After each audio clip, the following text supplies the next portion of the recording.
So at the moment, I have no conflicts of interest to disclose, but I look forward to the day when I will. Currently, which may be sooner rather than later, I'm currently a K-12 scholar at the University of Chicago, and so some of the preliminary data that I'll be showing you was supported by this award. And so, just a brief outline, I'm going to introduce you to this sort of subtype of interstitial lung disease that I've been particularly interested in, which is the autoimmune featured interstitial lung diseases. And then I'll share with you sort of the objective of this proposal, which is how I plan to identify a prognostic genomic signature for patients with AIF-ILD. And so, probably like many of the clinicians in this room, when you think back about, sort of how your career has taken you, sometimes there are patients that seem to really sort of create the pivot points in your career. And so this was mine. She was a 57-year-old African-American woman who came to see me my first year of fellowship in my fellows clinic. And she had had subacute or progressive shortness of breath, in retrospect for about 2 years, but really becoming noticeable in the past 2 months or so. And when I sort of went through the extensive rheumatologic review of systems, she had mentioned to me that over the course of the past year, she had developed Raynaud's phenomenon, and in the past 6 months had started to have some unintentional weight loss. On her exam, she was hypoxemic, and she had bilateral crackles about 1/3 of the way up her lung fields. We had sent her for some pulmonary function tests that showed that she had severe restrictive lung disease, and she desaturated on her 6-minute walk test. We had sent her for a high-resolution chest CT, and you can see that she has areas of traction bronchiectasis and some ground glass opacities. And when we sent our sort of complete serologic panel, she was found to have a really elevated ANA titer of 1 to 2560 with a homogeneous and speckled immunofluorescence pattern. Her ESR and her CRP, which are both sort of non-specific markers of inflammation, were both elevated, and the rest of the 10 additional autoantibodies were negative. And so we sent her to see our rheumatology colleagues because we really didn't think that she was going to fall into this idiopathic interstitial pneumonia bin. And so they sent off a bunch of additional serologic tests, all of which turned out to be negative. And they sort of sent her back to us saying, the patient doesn't really meet diagnostic criteria for a connective tissue disease, but we agree that she has several features supporting a systemic autoimmune condition. And according to this rheumatologist, they actually didn't advise treating her at the time. And so she sort of highlighted to me very early in my training kind of an even smaller niche within interstitial lung disease.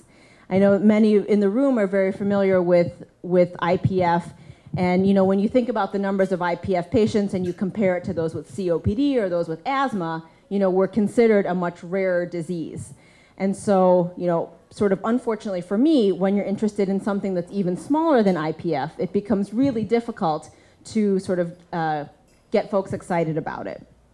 But what this patient sort of highlighted to me was a sort of unique set of patients within the ILD world. And so I think for our ILD patients that meet diagnostic criteria for connective tissue disease, certainly we'll do our due diligence and try to make sure it's not, a hypersensitivity pneumonitis or a drug-induced pneumonitis. But most commonly, they end up falling into the category of having a connective tissue disease-associated ILD. And the good thing for them is that sometimes we can consider using immunosuppressive medications in this patient population. And in contrast, we have patients who don't meet any of the diagnostic criteria for connective tissue disease, and they typically end up falling into this bin of an idiopathic interstitial pneumonia, the most common of which is IPF.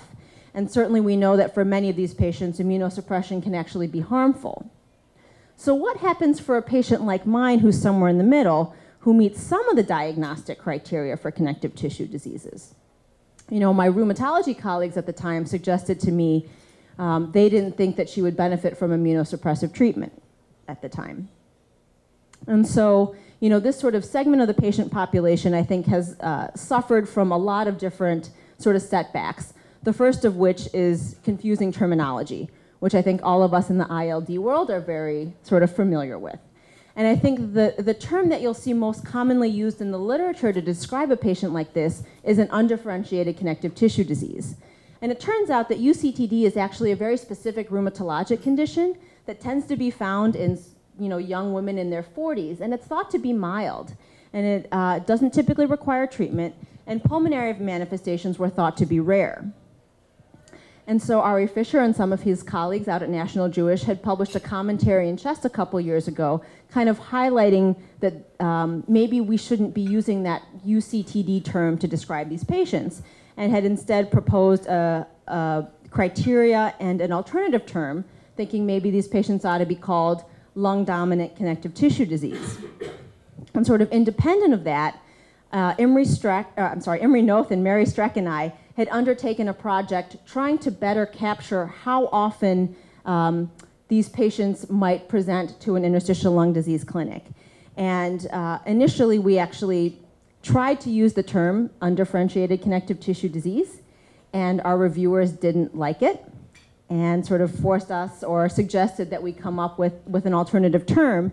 And so despite our best efforts trying not to add to the alphabet soup of ILD, we ended up with yet another term, which is autoimmune featured interstitial lung disease. And so these were our proposed diagnostic criteria for AIF-ILD. And as you'll see, it's really cumbersome to use in practice. So it's one of 13 symptoms, many of which are not very specific, and one of 13 serologic tests, some of which are actually much more specific. Again, the idea was to try to find patients who met some, but not all, criteria for a connective tissue disease. And so our hypothesis was that this sort of segment of the population was different than patients with IPF and different from those with connective tissue disease, ILD. And so we actually retrospectively looked at 200 patients who came to see us at the University of Chicago between 2005 and 2008. And so what we found was that almost a third of the patients that presented to our clinic over that time period had at least one symptom and at least one serologic test that suggested an underlying autoimmune disease. And when we looked at their demographic characteristics compared to those with IPF and compared to those with connective tissue disease, you'll see that the male-female distribution was a little different. So AIF-ILD was maybe 60-40 male-female, different than IPF, which is male predominant, and the connective tissue ILDs, which were female predominant. There was a slight difference in the racial makeup of the patients. You'll see that the AIF-ILD patients were kind of in their mid-60s, similar to those with IPF, but older than those with the connective tissue ILDs. But when we looked at their disease severity, at least as measured by pulmonary function tests, they all had moderately severe disease, and there was no difference between the three groups. And so we actually looked at survival, and like many of the studies that preceded us, found that patients with connective tissue ILDs had improved survival compared to those with IPF, and found that there was no difference in survival between those with IPF and those with AIF-ILD. And we did an analysis looking for variables that might predict survival in our AIF-ILD cohort, and we found that younger age, less severe disease, and higher ANA titers were associated with improved survival. So that when we went and actually stratified our AIF-ILD patients by their ANA, we found that those that had a really high ANA titer, there were 17 that had at least higher than 1 to 1280, they seemed to have improved survival compared to those with lower ANA titers. And interestingly, the pulmonary function tests were not significantly different between these groups. And so what we sort of concluded was that if we did a systematic evaluation of patients who present to an ILD clinic, we would find those who had some but not all diagnostic criteria for a connective tissue disease. In our study, our patients with AIF-ILD had different demographic and clinical characteristics compared to those with IPF and compared to those with connective tissue ILD. And even though survival in AIF-ILD is poor, the subset with an ANA titers that were higher than 1 to 1280 actually seemed to have improved survival. And so that sort of leapt me towards this project, which was to identify a prognostic genomic signature for patients with AIF-ILD. And so as I sort of alluded to earlier, our proposed diagnostic criteria, I recognize, are not very specific. And so, my hope was to try to identify those patients that behaved more like the connective tissue disease than those who behaved more like IPF. And so the IPF patients that I submitted in this proposal actually have multiple symptoms or multiple serologic tests that sort of point us towards a connective tissue disease. All of them have been assessed by rheumatologists and actually have not met formal criteria for having a connective tissue disease. And so I hypothesized that there was a genomic signature associated with survival for patients with AIF-ILD. And I'll go through some of our sub-aims in a moment. So the first was to identify a genomic signature in peripheral blood that distinguishes AIF-ILD from healthy controls. And so what I've been doing with my K-12 in the past 2 years is actually sort of delving into some of the genetics and genomics as it relates to interstitial lung diseases. And one of the things that I've done is identify a genomic signature in peripheral blood mononuclear cells that distinguishes rheumatoid arthritis, ILD, from healthy controls. And so what I'd like to do with the support of this award is to now use those same techniques and study a different patient population. And so what I did was look at 15 RA-ILD subjects and 22 age-matched healthy controls without lung or other autoimmune diseases. And you'll see that sort of the patients fell into their early 60s. Interestingly, for some reason in our cohort, most of our RA-ILD patients are female. And typically what you see in the literature is that most RA-ILD is thought to be sort of older folks that smoke. And I don't know if that's just a selection bias of who ends up in our clinic or who offered to donate blood, I'm not sure. But these are the samples that I had available. And you can see that they all have sort of moderately severe disease. What I did was I isolated the RNA from the PBMCs and I hybridized them onto the Illumina expression bead chip array. I summarized the gene expression levels using D-chip software, and then I selected significant genes, one that had a standard deviation of at least 0.5, because I think if the genes were similar across the samples, they're not likely to explain the differences that I'm seeing between these patients. And then secondly, I also excluded genes whose expression was low.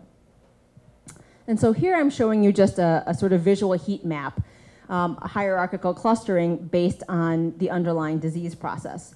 So each of the columns is a patient, and each of the rows is a gene. And the boxes sort of range in shade from green all the way to red, red being higher gene expression and green being lower. And you can see that there's sort of a nice separation between the RA-ILD patients and our controls. And then I used significance analysis of microarray to try to narrow down the list of candidate genes looking for differentially expressed genes. And so I used a fold change of at least 1.5 and a false discovery rate of less than 8%. And this still yielded over 700 differentially expressed genes. About 400 were upregulated and almost 300 were downregulated. And so to try to narrow the space even further, I then did ingenuity pathway analysis, looking for significant pathways with a p-value less than 0.5 by Fisher's exact test. And so as far as the upregulated genes go, I had 31 pathways that seemed to be significantly associated with RA-ILD. And many of the pathways seemed to make biologic sense or had been previously reported as being elevated in rheumatoid arthritis, but not rheumatoid arthritis ILD. So things like toll-like receptor signaling, IL-10 synthesis, IL-10 signaling, and of course, the role of macrophages and fibroblasts and endothelial cells in rheumatoid arthritis just makes you feel good, It makes you think at least I'm headed in the right direction. And so the study subjects for this particular proposal are 62 patients with AIF-ILD, again, sort of in their early 60s. And unlike our previous cohort, now as I sort of refine the criteria to look for patients that have multiple symptoms or multiple serologic tests, I find that this patient population is more predominantly female.